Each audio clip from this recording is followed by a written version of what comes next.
So yun mga boss do, may nagtanong kung ano daw yung pipe na gamit natin. So ito yung ginagamit nating pipe mga bossing, no.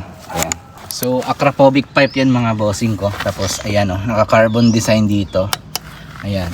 So ang ganda niya tingnan sa sniper mga boss, Ayan, no, na lakas makapugi. Ayan. So sound check natin mga boss.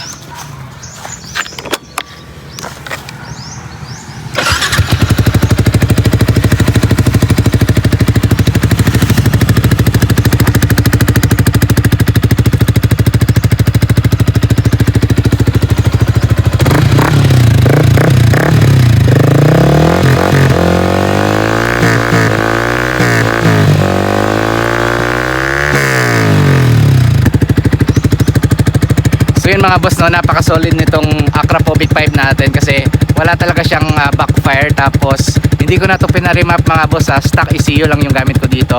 Ayun, kung gusto niyo ng pipe na to mga boss, ilalagay ko yung link nito ng pipe natin dyan banda sa baba ng video kung saan ko to nabili para same quality yung makuha ninyo. So yan namang ride safe always mga boss, and see you in the next one.